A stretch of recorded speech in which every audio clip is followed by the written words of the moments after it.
го амандманов се водевме од една единствена цел, а тоа е да ги откочиме процесите кои што ги тангираат единиците на локалните самоуправи, да се обидеме преку обезбедување на средства во ребалансот на буџетот, да ги префрлиме оние проценти на ДДВ кои што требаше да завршат кај општините, како што кажа колешката Лашковска, при одреден голем настан кој што мени мислењето, едноставно тие средства не завршија таму каде што беа и правично планирани.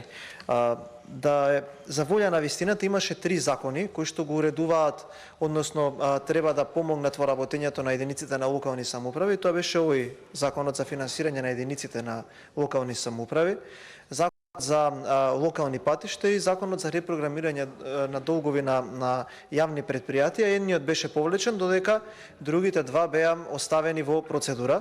При повлекување на тој закон за камати на јавни предпријатија, еден од вашите пратеници рече: "Пете, успеа опозицијата да ме убеди дека е неквалитетно законско решение и затоа го повлековме." Имено и заради тоа имало одредени забелешки во овие закони, затоа што сме сметале дека можеби поднесени на начин на кој што се поднесени, едноставно нема да го дадат одговорот кој што го имаат локалните самоуправи. За да видиме сега суштината што е со овие закони и што овие закони не поминуваат, а тоа е, може да се најде вината во она фамозна реченица која што стана одлика на вашето политичко функционирање и за кој што, замислете, подпишавте декларација пред некој ден. Ја очекував да видам декларација за заштита на национални интереси, за економски напредок на Република Македонија, но видов декларација за затворање на прашањето дека избори ќе има 2024 година и оној омилен наратив дека градоначелниците биле неспособни. Сега да видиме што кажува ребалансот. Јас кога разговарам за бројки сакам да сум особено прецизен, за да никој не ме излезе од мнозинството да ме обвини дека лажам, кидам страна по страна. Согласно деловникот, сите пратеници добивме документ над 500 страни во кој што беше ребалансот на буџетот. И ако го анализирате страна по страна, ќе ги најдете следниве работи. На страна 274 09001/2/2 развојни проекти, финансиска помош на општините од 435 милиони на 244 милиони денари намалено.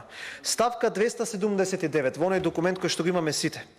09002 А/АО децентрализација со ребаланс е намалена 2,6 милиарди денари, што особено укажува на тоа дека овој закон не се планира да се донесе. Зошто е така? Бидејќи во оваа ставка влегуваат средствата кои што треба да влезат во буџетот по основ на овој закон. И тие средства нема да влезат затоа што мнозинството не планира овој закон или овој амандман да биде усвоен. Еве да идеме чекор понатаму. Страна 326, почитувани колеги. 13000/2/21 проект за локални патишта од 738 на 500 милиони денари намалена. Страна 325 од 1001/2/20 сообраќај и комуникации 488 капитални додатци до ЕЛС од 246 милиони на 0 милиони. На 0 денари. Ете волку се намалени средствата во ребалансот на буџетот што треба да одат кај општините. Еве ги фактите. Во ребалансот на буџет кој што е поднесен од министерот за финансија, кој што нели вие го браните, ние ви велиме дека вака концепиран не дава одговор на прашањата. И сега ќе разговараме како треба, што треба, зошто треба, зошто не треба. И еве сега да ви кажам дополнителни бројки. Ако се изгласа овој закон, кај општините ќе им се префрлат 820 милиони денари, односно 3,5 милиони евра повеќе отколку што им се исплаќа по постојното законско решение. Понатаму, со кочењето на овој закон, и тука ќе бидам директен и ќе ве предизвикам, ве молам да излезе некој на реплика да се докажеме кој го кочи законов. Нема никаков проблем. И за овој и за оној за локални патишта. Јас сум најповикан од вас дека јас го кочам она, повелете излезете на реплика, па да се објасниме пред народот, како што се објаснивме вчера за кој е за зголемување на платите, да се објасниме кој го кочи законов. Излезете, ве молам. Па да видиме кој го кочел, кој не го кочи, кој е за општините, кој не е за општините. Исто како што видовме кој е за покачување на платите на работниците, кој е против. Ајде, еве јавната арена каде што треба да дискутираме и да дебатираме. Според важечкиот закон, во овој момент, 4,5% кои што се наменети за единиците на локална самоуправа се 2,6 милиарди денари. Доколку овој закон го усвоиме и се префрлат, да речеме 5% од собраниот ДДВ, тогаш на општините ќе се префрлат 2,9 милиарди денари. Што значи ова?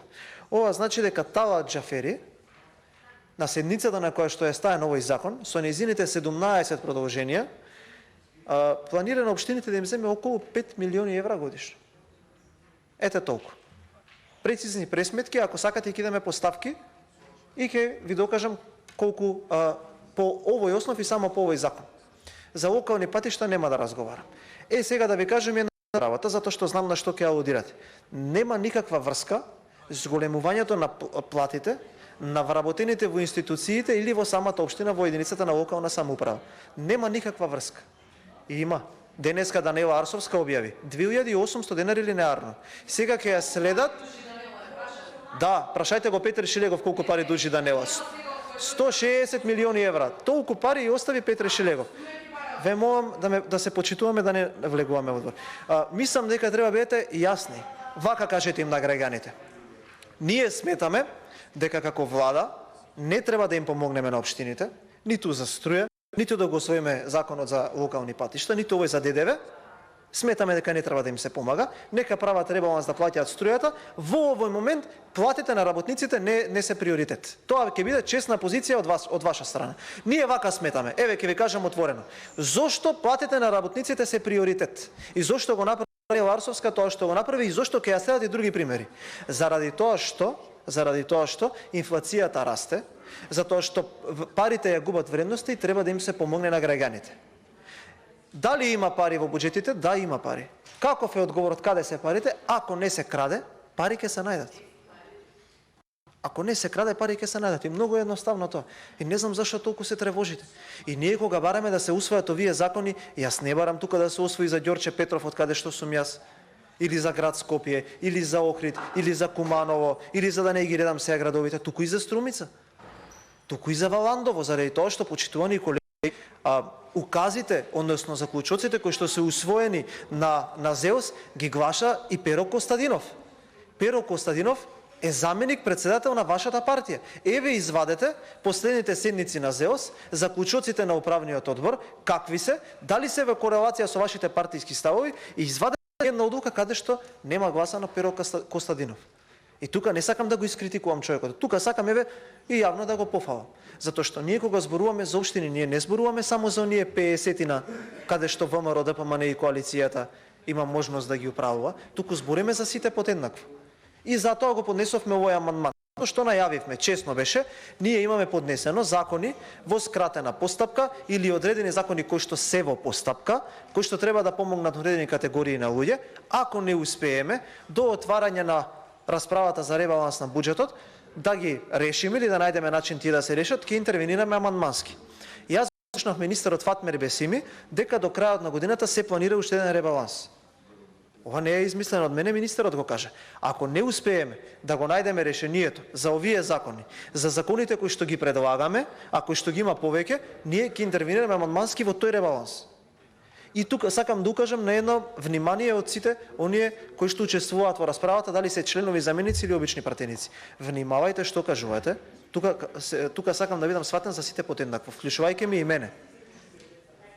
Внимавајте што кажувате, затоа што за 3-4 месеци повторно ќе се најдеме во слична улога. И повторно ќе разговараме за ребаланс и за да немаме на иста седница во различни излагања, при различни суштини на нашите излагања, збор, реплика или контрареплика, или процедурално да имаме различни ставови.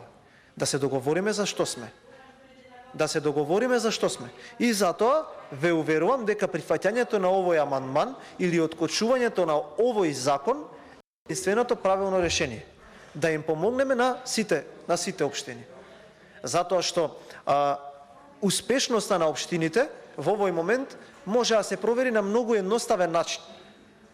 Тоа се избори. Еве нема да навлегувам. Мојот став е овој и јас еве како еден од предлагачите на амандман ве замолувам, дајте да се изградиме надпартиските интереси и да го изгласаме ова, затоа што ќе биде добро за сите општини во државата. Ви благодарам.